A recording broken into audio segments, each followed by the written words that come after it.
दोस्तों, फिलहाल हम जिस युग में जी रहे हैं, पुराणों और शास्त्रों के अनुसार इसे कलयुग कहा जाता है। कलयुग से पहले भी 3 युग बीत चुके हैं, जिसमें हैं त्रेता युग, द्वापर युग और सतयुग। त्रेता युग का भी अंत हुआ था और सतयुग का भी। हम पुराणों की माने तो कलयुग का भी अंत एक ना एक दिन जरूर होगा। लेकिन अब हमारे सामने यह प्रश्न उठता है कि आखिर कैसा होगा कलयुग के बाद का युग। कलयुग से जुड़ी वो कौन सी बातें हैं जो भगवान श्री कृष्ण ने महाभारत काल के समय में ही 5 पांडवों को बता दी थी।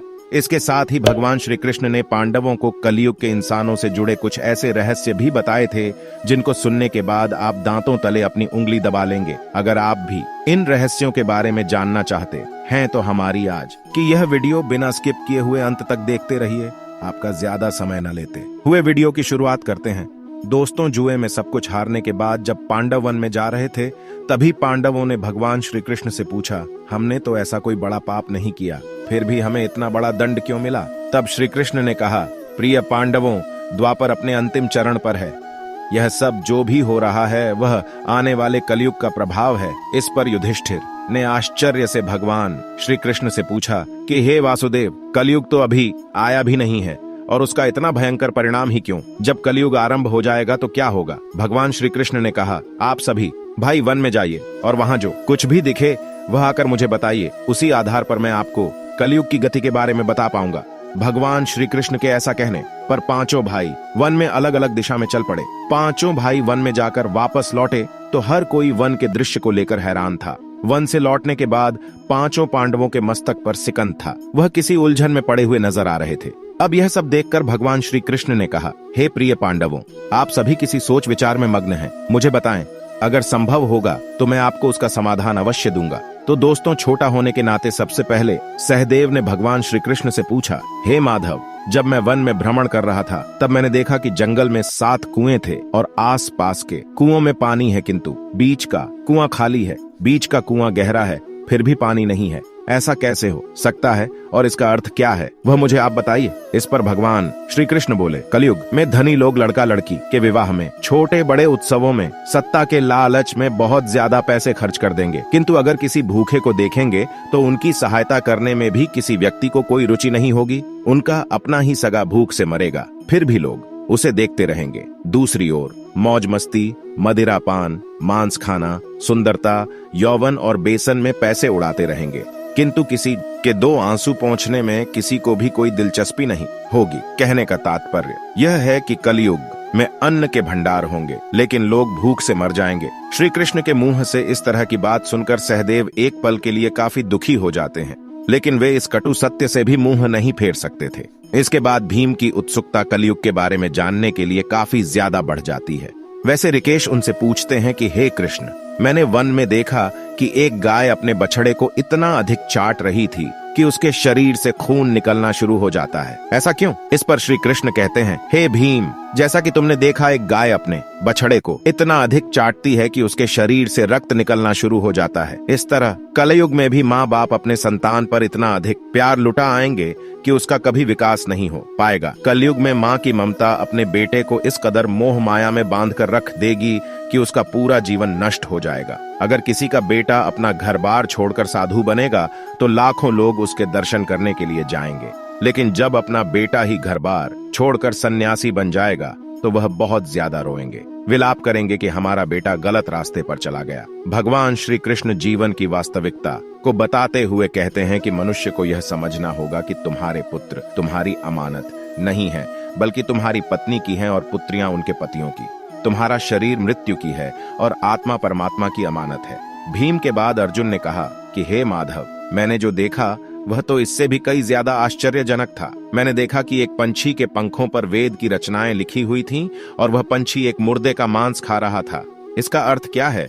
इसके बारे में मुझे बताइए। इस पर भगवान श्री कृष्ण ने मुस्कुराते हुए कहा कि कलयुग में ऐसे लोग होंगे जो बड़े ज्ञानी और ध्यानी कहलाएंगे। वे ज्ञान की चर्चा तो करेंगे, लेकिन उनके आचरण एकदम राक्षसी होंगे। बड़े पंडित एवं विद्वान वे लोग कहलाएंगे, किंतु वे यह देखते रहेंगे कि कौन सा मनुष्य मर जाए और हमारे नाम अपनी संपत्ति कर जाए, चाहे कितने भी बड़े लोग हों, किंतु उनकी दृष्टि दूसरे के धन और पद के ऊपर ही रहेगी और सत्पुरुष तो बहुत ही कम आपको कलयुग में देखने को मिलेंगे। कलयुग में इंसान मेहनत से धन अर्जित करने की बजाय दूसरों के घरों में चोरी करना और दूसरों की संपत्ति पर जबरदस्ती कब्जा करने वाला होगा। अर्जुन के बाद अपनी जिज्ञासा को शांत करने के लिए नकुल ने श्री कृष्ण से पूछा, हे भगवान, आप मेरी जिज्ञासा को भी शांत करें। मैंने देखा कि एक बहुत बदढ़ी चट्टान पर्वत से गिरी। बदढ़े से बदढ़े वृक्ष भी उसे नहीं रोक पाए, किंतु एक अत्यंत छोटे से पौधे का स्पर्श ही वह चट्टान पर जैसे ही पड़ेगा, वह चट्टान एक जगह पर स्थिर हो गई। ऐसा आखिर क्यों? इस पर श्री कृष्ण कहते हैं कि इसका अर्थ है कि कलयुग में मनुष्य की बुद्धि क्षीण हो जाएगी और उसका जीवन पतन हो जाएगा, और उस पतन को धन और बदढ़े सत्ता रूपी ब्रज से रोकने में सक्षम होंगे। लेकिन हरि नाम के एक छोटे से पौधे से मनुष्य के जीवन का पतन रुक जाएगा। अतः कलयुग में हरिनाम ही मोक्ष और मुक्ति का एकमात्र मार्ग होगा। चारों भाइयों के प्रश्नों का उत्तर जानने के बाद अब बारी आती है युधिष्ठिर के प्रश्न की। तो भगवान श्री कृष्ण ने मुस्कुराते हुए कहा, हे युधिष्ठिर, अब तुम बताओ, तुमने वन में क्या देखा? तब युधिष्ठिर ने बताया कि हे योगेश्वर, मैंने 1-2 सूंड वाले गज को देखा। इसका अर्थ क्या है? मुझे इस पर अपने विचार बताइए और इसका अर्थ मुझे अच्छे से समझाइए। तब भगवान श्री कृष्ण ने कहा कि इसका अर्थ यह है कि कलयुग में ऐसे लोगों का राज होगा जो दोनों ओर से शोषण करेंगे, बोलेंगे कुछ और करेंगे कुछ और, मन में कुछ और कर्म कुछ और तरीके के होंगे। ऐसे ही लोगों का राज होगा।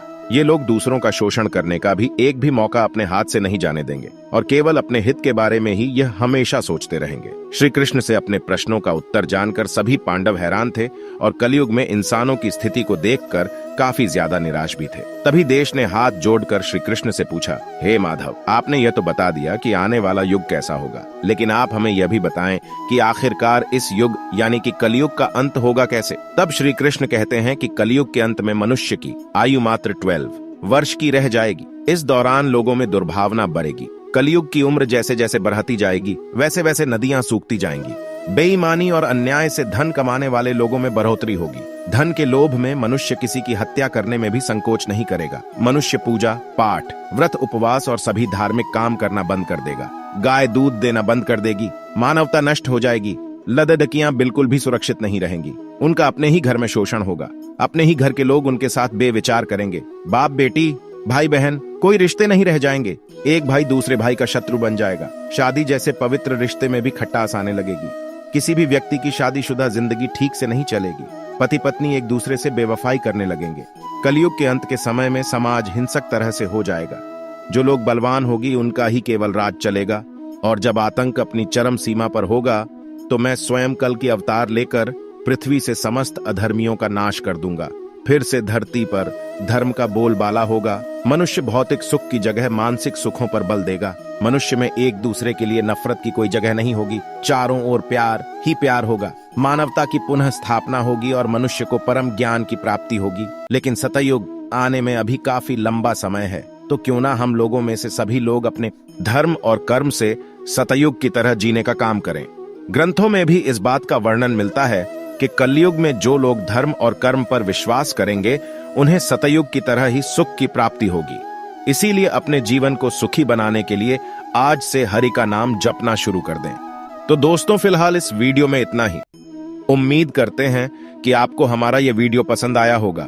यदि आपको वीडियो पसंद आया है तो इस वीडियो को लाइक करें और इसी तरह के इंटरेस्टिंग और अमेजिंग वीडियो देखते रहने के लिए चैनल को सब्सक्राइब जरूर करें। धन्यवाद।